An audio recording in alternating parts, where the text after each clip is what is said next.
Assalamualaikum students, welcome to my YouTube channel, The Door of Knowledge from your instructor, Sir Haider Sir।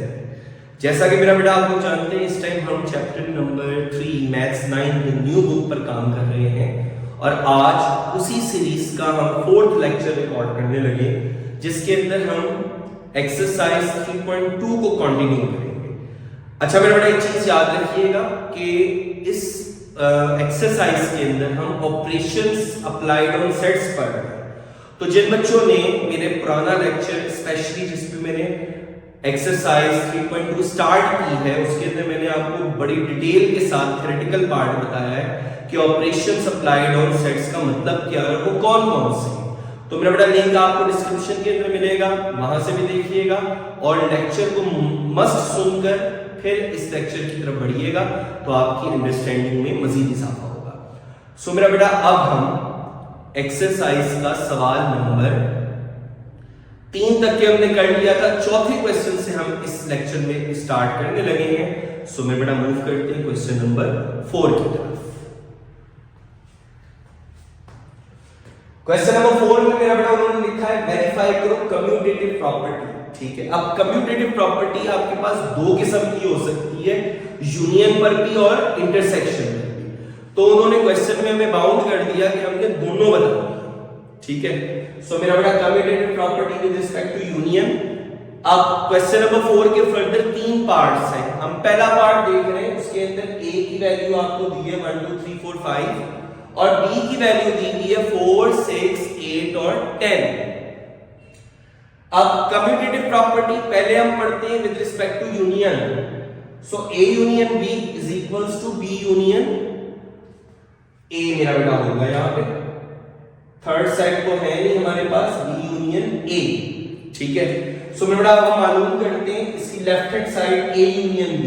a set पहले, union b set बाद में लिखेंगे। अब मेरा बेटा union में क्या करते थे हम, जो भी दोनों सेट्स के एलिमेंट्स मौजूद होते हैं हम दोनों को कंबाइन करके लिख लेते हैं। सो मेरा बेटा यहां देखो 1 2 3 4 5 कंप्लीट। उसके बाद बी सेट के अंदर 4 रिपीट हो रहा है, रिपीट नहीं करना सेट में, 6 8 10।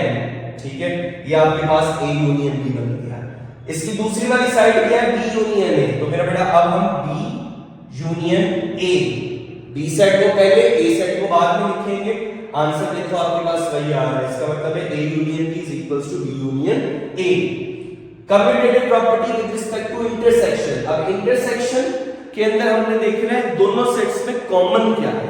सो मेरा बेटा यहां देखो a intersection b should be equals to b intersection a, that is the commutative property applied on intersection. a intersection b, a set पहले b सेट बाद में। हमने वैल्यूज देखी, दोनों में देखो कॉमन एलिमेंट कौन सा है, तो वो 4 है। ठीक, फिर जब हमने b इंटरसेक्शन a किया तो मेरा बेटा b सेट पहले लिखेंगे, a सेट बाद में। तो मेरा बेटा उसके अंदर भी कॉमन तो वही रहेगा। सो आपके पास देखो a intersection b is equals to b intersection a, already proved. Okay, next move towards the second part of question number 4, जिसके अंदर मेरा बेटा देखो उन्होंने हमें कहा a नेचुरल नंबर का सेट। अब नेचुरल नंबर का सेट कहां से शुरू होता है, 1 से और कंटिन्यू रहता है। देखो डॉट्स लगा दिए, खत्म नहीं होना, चलता चला जाता है। इंटीजर्स b आपके पास सेट है इंटीजर्स का। इंटीजर्स क्या होते हैं, 0 +1 -1 +2 -2 3। उसके बाद सो ऑन, चलता चला जा रहा है। पॉजिटिव साइड पे भी नेगेटिव, लेकिन होल नंबर होगा।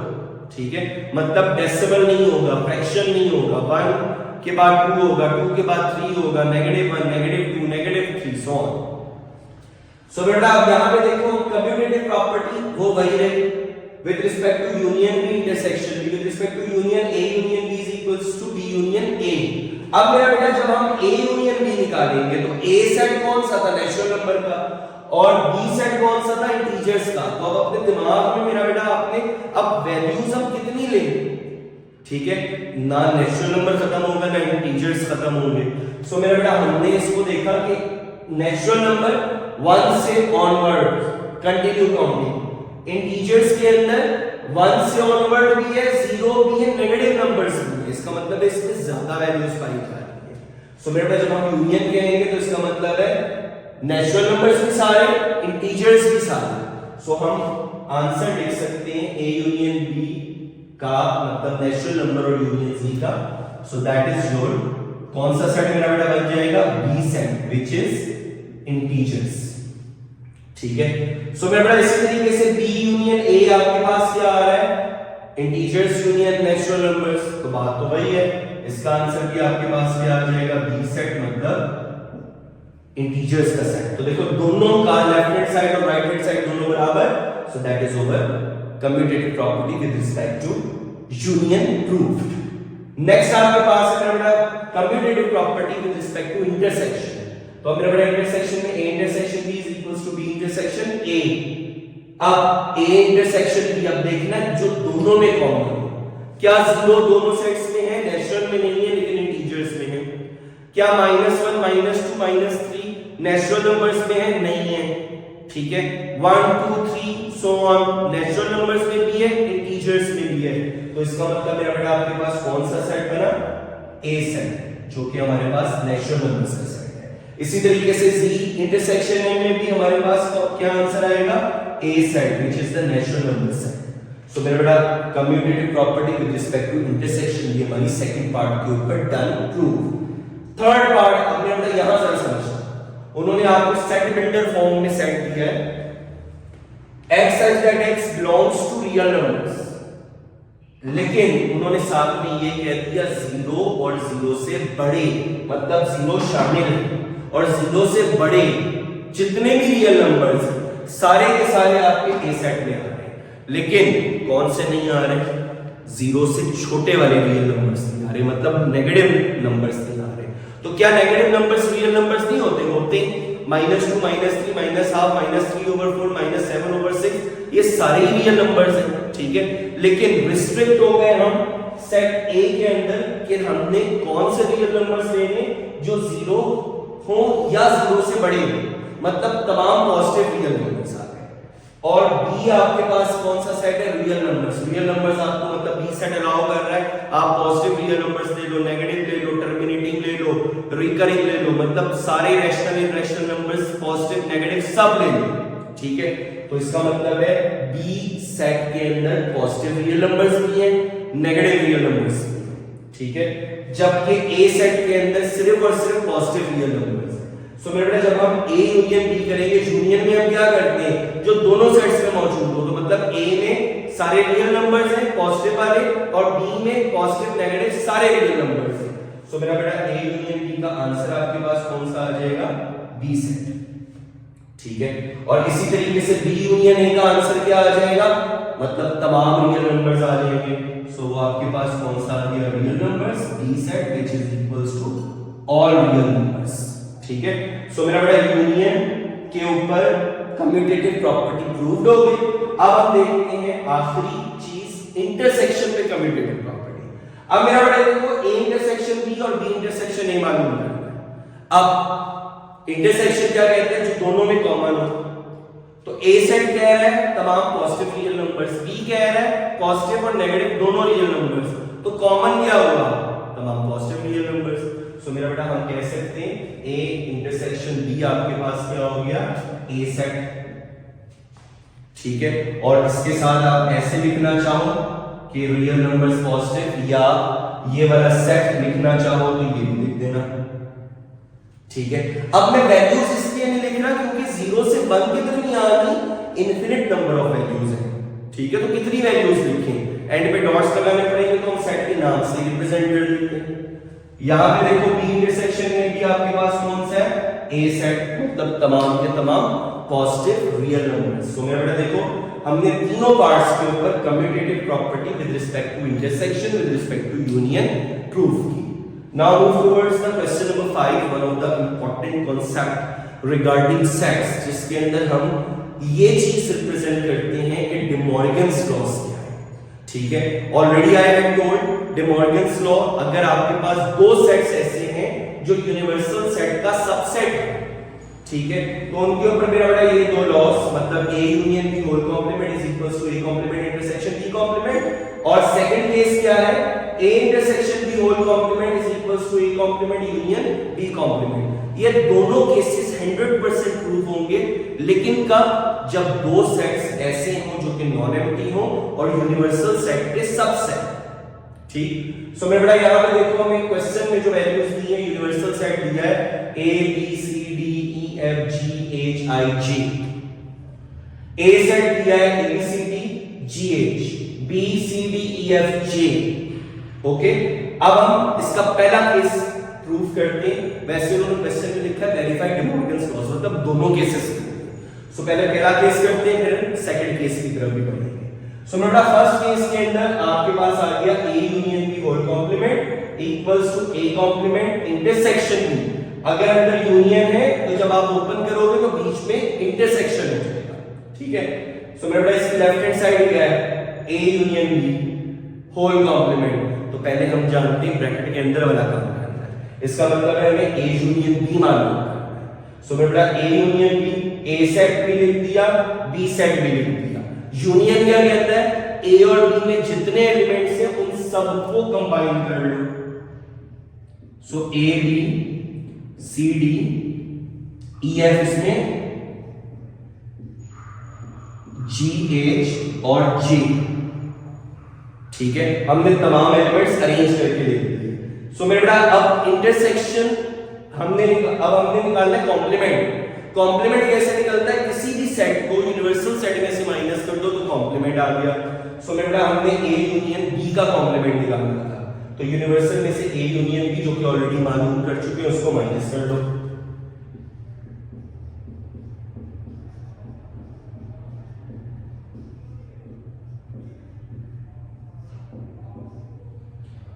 सो मेरे बेटा हमारे पास आया A union B whole complement is equals to, अब आपके पास ए की एलिमेंट बचा दैट इज आई।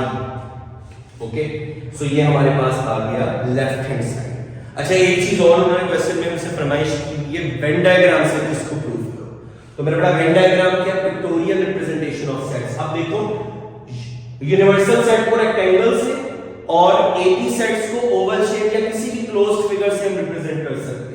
तो देखो मैंने रिप्रेजेंट कर दिया। अब ए के अंदर A B C D G H और बी के अंदर सी डी ई एफ जे, जो दोनों के कॉमन थे वो सी डी थे। तो मैंने देखो ए बी सेट्स ओवरलैपिंग लिए।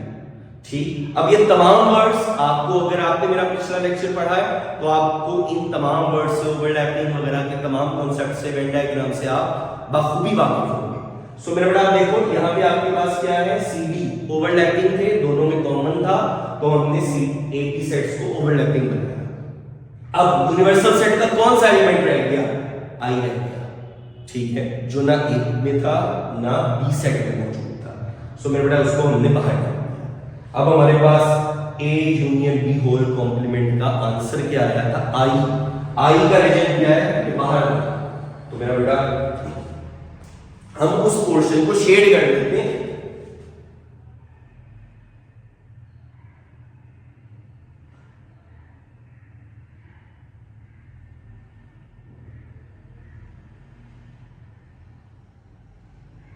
अब ये जो हिस्सा आप शेड कर रहे हैं मेरा बेटा, ये वाला, ये किस चीज को रिप्रेजेंट कर रहा है? जो हमने लेफ्ट हैंड साइड की है, मतलब A union B whole complement.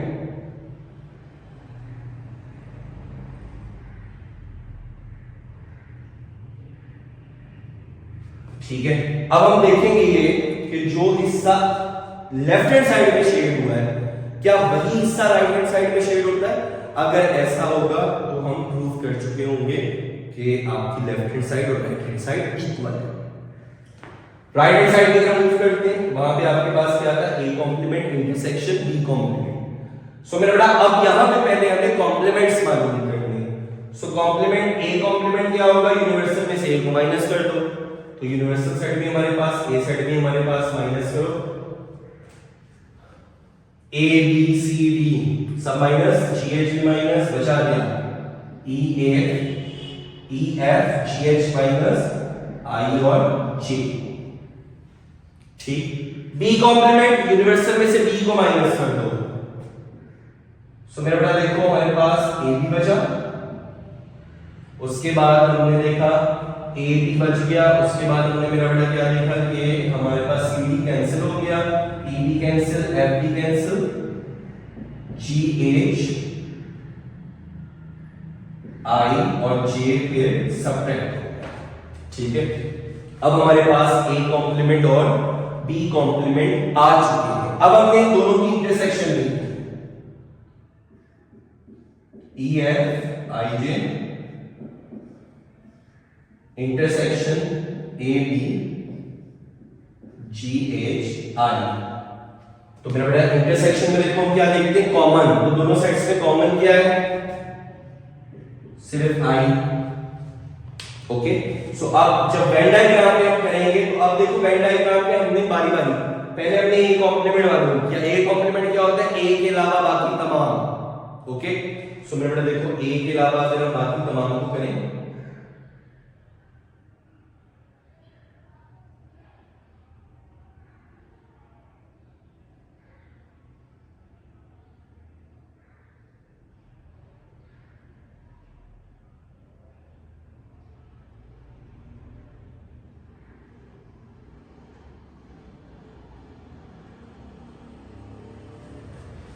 ये हॉरिजॉन्टल लाइन से हमने ए के अलावा बाकी सबको शेड कर दिया। ठीक है, अब वर्टिकल लाइन से मेरा बेटा देखो क्या है, हम किसको करते हैं, जो वर्टिकल लाइन से हमने ए कॉम्प्लीमेंट को रिप्रेजेंट कर दिया। अब हॉरिजॉन्टल लाइन से हम बी कॉम्प्लीमेंट को करते हैं, मतलब बी के अलावा सारा पोर्शन।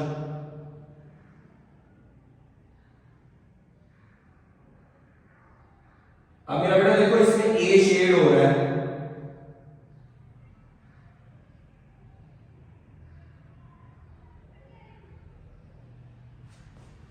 ठीक है। अब अगर हम गौर करें तो हमने मालूम करना था A intersection A complement intersection B complement. तो वो कौन सा हिस्सा हो गया जो आपके पास हॉरिजॉन्टल एंड वर्टिकल दोनों लाइन से मिलकर बना हुआ है। ठीक, तो यहां पे मेरा बेटा हम साथ में मेंशन भी कर देते हैं कि ये आपके पास शेडेड रीजन जो है ये किसको रिप्रेजेंट कर रहा है, A union B whole complement. और यहां पे मेरा बेटा हमारे पास ये वाला हिस्सा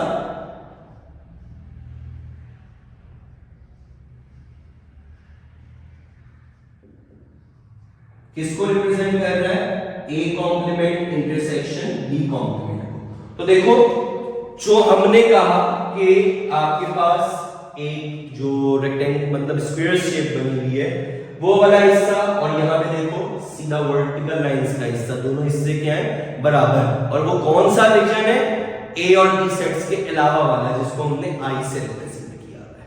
ठीक है, सो बेटा देखो दोनों के शेडेड रीजन्स बराबर है, इसका मतलब है वेन डायग्राम के थ्रू भी हमने प्रूव किया हमारी लेफ्ट हैंड साइड और राइट हैंड साइड दोनों एक दूसरे के बराबर है।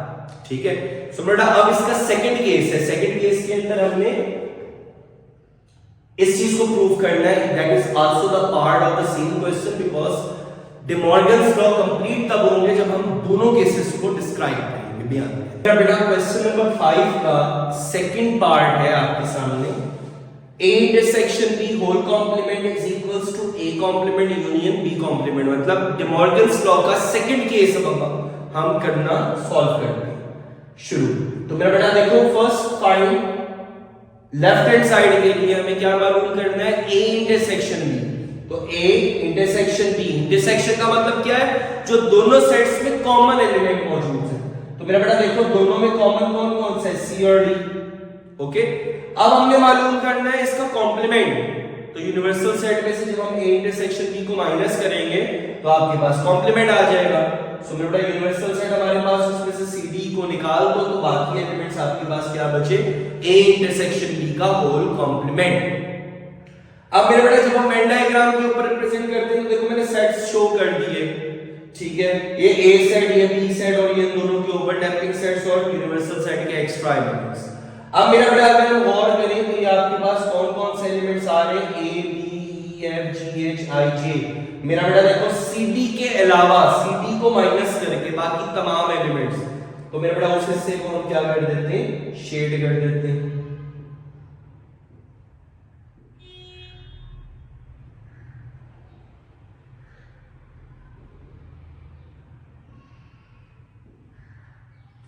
ठीक है, अब हमने वो तमाम हिस्से को शेड कर दिया जो CD के अलावा, ठीक है। सो मेरे बेटा यहां पे हमने लिख दिया कि शेडेड रीजन किस चीज को रिप्रेजेंट कर रहा है, A इंटरसेक्शन B का होल कॉम्प्लीमेंट। ओके, अब इसकी दूसरी साइड देखो, राइट हैंड साइड, पहले कॉम्प्लीमेंट्स निकालने पड़ेंगे, A कॉम्प्लीमेंट B कॉम्प्लीमेंट। अब इन दोनों का जब हमने यूनियन मालूम किया तो मेरा बेटा देखो आपके पास A कॉम्प्लीमेंट क्या रहता है, EFIJ, B कॉम्प्लीमेंट ABGHI, इनका कॉमन आपके पास ये आ गया, मतलब दोनों में जो आपके पास एलिमेंट्स दोनों में मौजूद है वो यूनियन हमारे पास आ गया। अब मेरा बेटा A कॉम्प्लीमेंट के लिए अगर हम वर्टिकल लाइंस को A कॉम्प्लीमेंट रिप्रेजेंट करते हैं,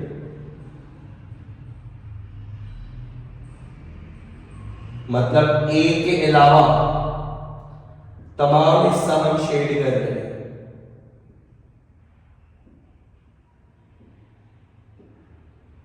ठीक है, A के अलावा। तो ये जो आपके पास लाइंस है ये आपको किसको रिप्रेजेंट कर रही है, A कॉम्प्लीमेंट को। इसी तरीके से मेरा बेटा ये वाली लाइंस किस चीज को रिप्रेजेंट कर रही है, मतलब अब हम B के अलावा हिस्सा शेड कर रहे हैं,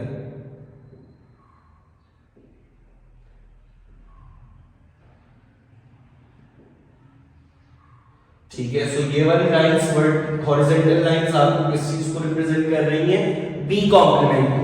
अब हमने क्या देखा कि जो हिस्सा आपके पास यूनियन निकालना है, मतलब जो A कॉम्प्लीमेंट में भी मौजूद है और B कॉम्प्लीमेंट में भी मौजूद है, ठीक है। सो मेरे बेटा देखो जितना भी हमने शेडेड रीजन किया है, आइदर वो वर्टिकल लाइन से हो और वो हॉरिजॉन्टल लाइन से हो, ये बोथ रीजन्स आपके पास सेक्शन, क्योंकि यूनियन का मतलब होता ही है दोनों हिस्सों को शामिल कर लो। तो जितना हिस्सा इस टाइम आपकी फिगर पे शेड हुआ है, अब देखो दोनों के शेडेड रीजन्स बराबर आ रहे हैं, वहां सिर्फ CD नहीं है, यहां पे भी सिर्फ और सिर्फ CD शेड नहीं हुआ, ठीक है। सो दोनों के शेडेड रीजन्स बराबर है, इसका मतलब है बाय यूजिंग वेन डायग्राम भी हमने प्रूव किया कि हमारी left hand side right hand side के बराबर है। सो मेरा बेटा क्वेश्चन नंबर 5, दोनों केसेस हमने उसके अटेम्प्ट कर लिए, वेरीफाई कर लिए, आपके पास left hand side right hand side के लिहाज से भी, और क्वेश्चन की फरमाइश की वेन डायग्राम के थ्रू, तो वो भी अटेम्प्ट है, ठीक है। अब मेरा बेटा पढ़ते हैं क्वेश्चन नंबर 6 की तरफ, जो कि शॉर्ट क्वेश्चन है, वहां पे आपको यूनिवर्सल सेट दिया है और A सेट दिया है, और हमसे 3 छोटे छोटे से पार्ट्स पूछे हैं।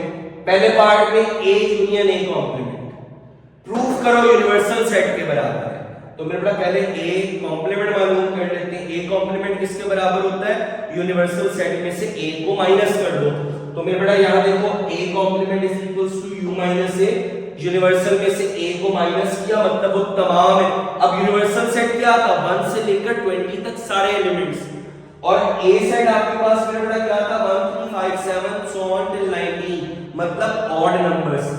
तो 1 से लेकर 19 तक के तमाम ऑड नंबर्स माइनस हो गए, इवन नंबर्स आ गए, तो A कॉम्प्लीमेंट आ गया। अब हमने मालूम करना है left hand side A union A complement, तो मेरा बेटा A आपके पास 1 से लेकर 19 तक सारे ऑड नंबर्स, A कॉम्प्लीमेंट 2 से लेकर 20 तक के सारे इवन नंबर्स, तो मेरा बेटा ऑटोमेटिकली देखो 1 से लेकर 20 तक सारे एलिमेंट्स हो गए, so that is equals to universal set, और वही हमने मेरा बेटा राइट हैंड साइड में प्रूफ करना था। सेकंड वाले पार्ट में उन्होंने हमें कहा A इंटरसेक्शन U, ठीक है। अब मेरा बेटा वैसे भी देखो ये हमें वैल्यूज ना भी हो तो हमें पता होना चाहिए कि यूनिवर्सल सेट में से ही A निकला है, मतलब A यूनिवर्सल का सबसेट। तो जब हम इन दोनों का यूनियन निकालेंगे तो ऑटोमेटिकली यूनिवर्सल सेट निकलेगा, और जब हम इन दोनों की इंटरसेक्शन निकालेंगे मतलब कॉमन देखेंगे तो वो डेफिनेटली A सेट निकलेगा, ठीक है। लेकिन यहां उन्होंने प्रूफ करने को कहा है A इंटरसेक्शन U, तो A 1 से लेकर 19 तक सारे ऑड नंबर्स, और U जो है वो 1 से लेकर 20 तक सारे ही नंबर्स हैं। सो मेरा बेटा देखो दोनों का कॉमन क्या होगा, डेफिनेटली ऑड नंबर्स होंगे, so which is equals to A। Third part आपके सामने मेरा बेटा ए इंटरसेक्शन ए कॉम्प्लीमेंट। अब ए कॉम्प्लीमेंट क्या है? यूनिवर्सल में से ए को निकाल दो। इसका मतलब है कोई भी एलिमेंट ए कॉम्प्लीमेंट में ए का मौजूद नहीं होगा, ठीक है। और सो डेफिनेटली जब हम इन दोनों की इंटरसेक्शन लेंगे तो एम्प्टी सेट ही आएगा। बहरहाल हम प्रूव करते हैं, शो करते हैं, कॉम्प्लीमेंट मालूम किया। यूनिवर्सल सेट में से जो कि 1 से लेकर 20 तक सारे नंबर्स थे, उनमें से हमने ऑड नंबर्स माइनस कर दिए, इवन नंबर्स आ गए।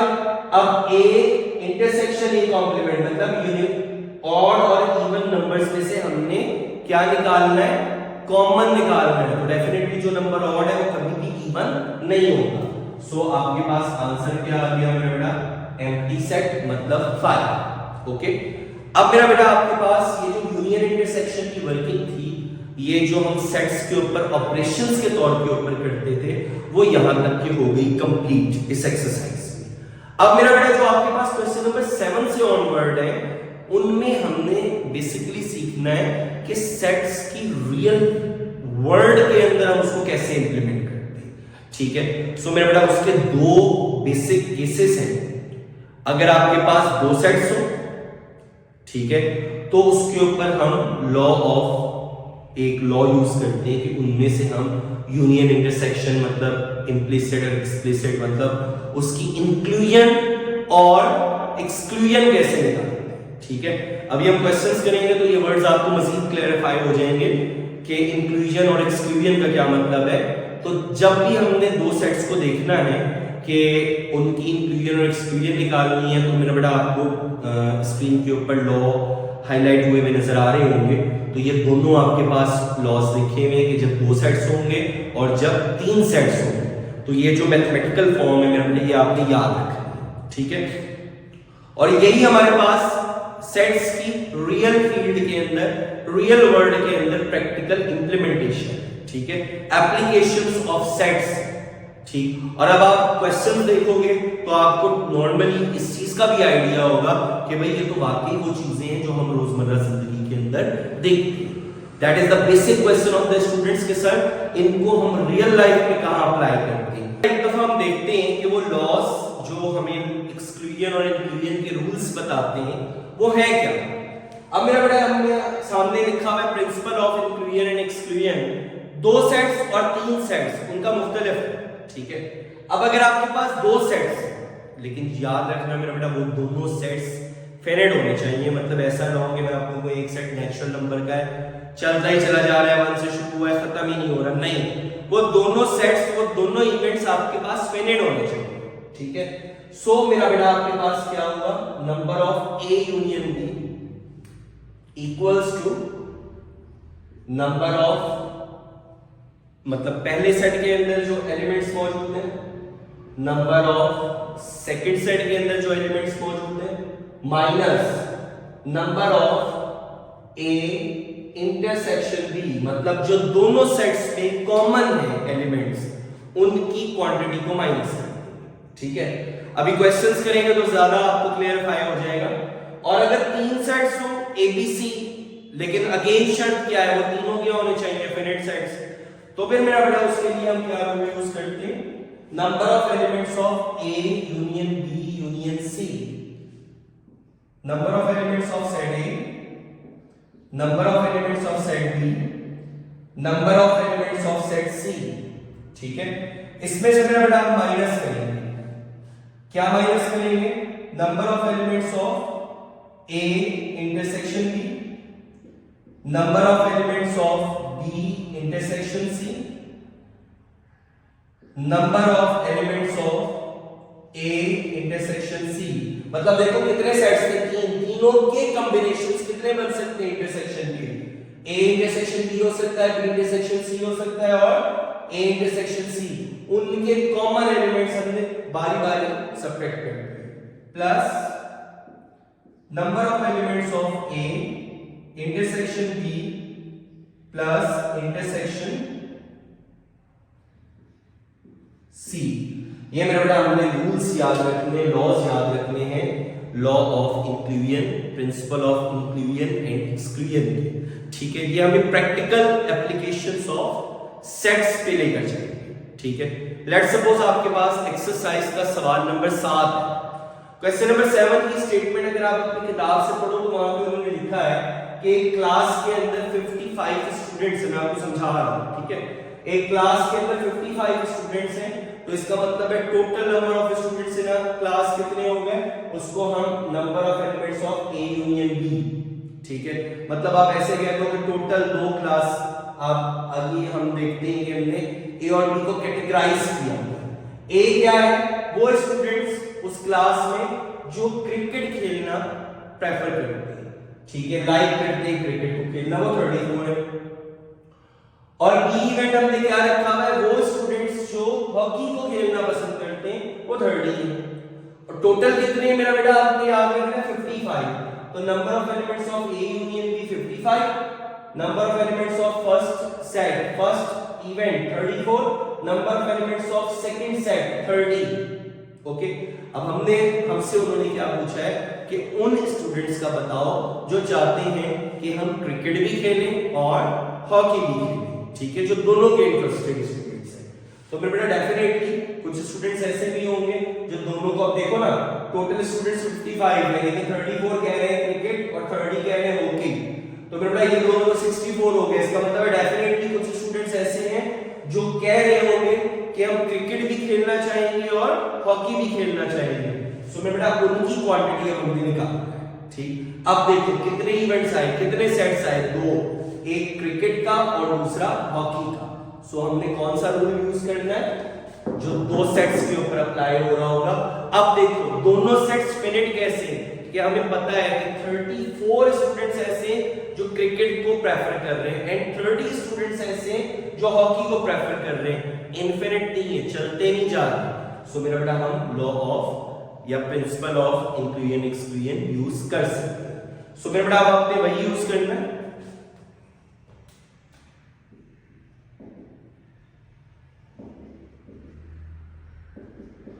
Bye principle of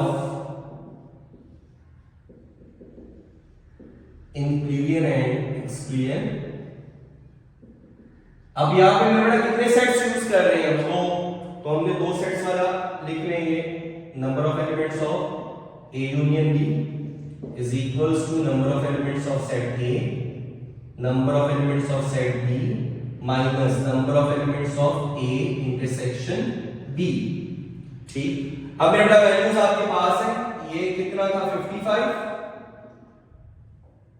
A set आपके पास number of values 34 plus 30 minus ये अपने मालूम करना जो दोनों के ख्वाहिश पर है, ठीक है।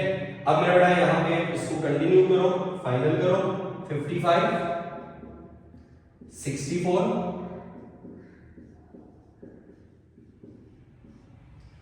अब हमें ये मालूम करना है नेगेटिव है, दूसरी साइड में ले जाओ।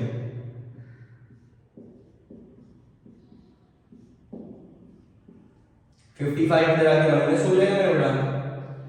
सो number of elements of A intersection B is equals to 9। मतलब 9 स्टूडेंट्स वो हैं जो कहते हैं कि हम दोनों गेम्स को खेलना चाहेंगे, ठीक है। सो 9 स्टूडेंट्स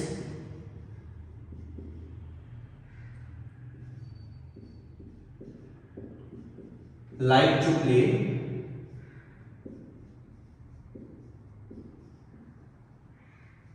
both games। सो मेरा बेटा देखो अब हमें पता लगा ये जो सेट्स की वर्किंग है इसको हम रियल लाइफ में कैसे इंप्लीमेंट करते हैं। क्वेश्चन नंबर 8 आज के लेक्चर का आखिरी सवाल हम देखते हैं, फिर हम बाकी नेक्स्ट लेक्चर के अंदर करेंगे। टोटल एम्प्लॉइज दिए उन्होंने 500 एक कंपनी के अंदर। Number of A union B union C, अभी मैंने 3 क्यों लिखे, क्वेश्चन आगे मैं इलैबोरेट करता हूं, आपको क्लियर हो जाएगा। उन्होंने कहा उसमें से पहला आपके पास सेट क्या है, 250 एम्प्लॉइज ऐसे हैं जो उर्दू बोलना चाहते हैं।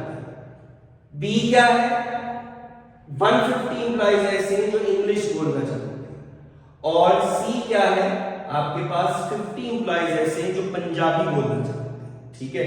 सो देखो कितने आपके पास जबानें हो गई, 3 जबानें, तो A B C, number of elements of A, number of elements of B, number of elements of C. तो बेटा आपको फौरी दिमाग में आना चाहिए, यहाँ पे हम 3 सेट्स वाला लॉ यूज करेंगे। फिर उनके कॉमन बताएंगे हमें कि आपको उन्होंने कहा कि ए इंटरसेक्शन बी, किसको मैंने लिखा, ए क्या था उर्दू, बी क्या था इंग्लिश, मतलब वो इंप्लाइज जो उर्दू भी बोलना जानते हैं इंग्लिश, ये सारी स्टेटमेंट आपकी किताब में लिखी है क्वेश्चन में, वो 40, वो इंप्लाइज जो बी और सी का मतलब क्या है, जो इंग्लिश भी बोलना जानते हैं और पंजाबी भी 30, वो इंप्लाइज जो उर्दू और पंजाबी दोनों बोलना जानते हैं, वो आपके पास कितने होंगे 10। ठीक है, सो मेरे बेटा हमसे उन्होंने क्या पूछा है, वो इंप्लाइज बताओ जो तमाम मतलब तीनों लैंग्वेजेस को जानते हैं।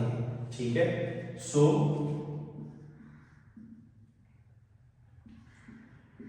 एज वी नो हमें लॉ का पता होना चाहिए उसकी स्टेटमेंट का। सो बेटा वो स्टेटमेंट हमें क्या कहती थी, number of elements of A union B union C that is equals to number of elements of set A, number of elements of set B plus number of elements of set C minus number of elements of A intersection B minus number of elements of A, या पहले B कर लो, intersection C minus number of elements of A intersection C plus number of elements of A intersection B intersection C. ठीक है, सो मेरे बेटा हमने rule लिख दिया। अब अगला काम क्या है, जस्ट वैल्यूज पुट करनी है, आंसर निकालो। ये आपके पास आ गया 500 equals to 250 plus 150 plus 50 minus 40 minus 30 minus 10, और ये तो हमने मालूम करना है। ठीक है, ये एज इट इज आ गया। अब मेरा बेटा देखो इनको प्लस माइनस कर लेते हैं, ये 450 हो गया आपके पास, 250 एंड 450 माइनस, अब उसमें से मेरा बेटा माइनस कर लो, 450 में से हमने माइनस कर लिया 80, तो मेरे बेटा हमारे पास आ गया 370। So 500 equals to 370 plus number of elements of A intersection B intersection C. 370 मेरा बेटा दूसरी साइड पे जाके क्या हो जाएगा, minus,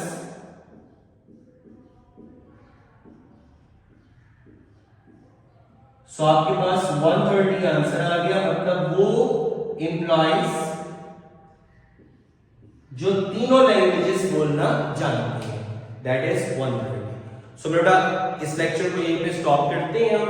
question number 8 3.2 question number 8 तक के हमने काम कंप्लीट कर लिया है। रियल एप्लीकेशंस ऑफ सेट्स पे हम इस टाइम वर्क कर रहे हैं। अगले क्वेश्चंस को मेरा बेटा इसी इंशाल्लाह नेक्स्ट लेक्चर के अंदर हम इस एक्सरसाइज को कंप्लीट करेंगे। तो तब तक के लिए मेरा बेटा अपना ख्याल रखिएगा। चैनल को स्टिल अगर मेरे बच्चों ने सब्सक्राइब नहीं किया है तो सब्सक्राइब करें, बेल आइकन टैप करें, दूसरों को भी बताएं मेरा बेटा, ताकि आपका फायदा हो और उनके साथ उनका भी फायदा हो। ठीक है, हम इस टाइम चैप्टर नंबर 3 जो कि एक इंपॉर्टेंट कॉन्सेप्ट है उसके ऊपर वर्क कर रहे हैं। सो बेटा must inform to the others, ताकि हम जल्दी जल्दी अपने सिलेबस को कवर अप कर सकें, ताकि हमारे पास टाइम हो उसकी अच्छी तरीके से रिकॉल हो।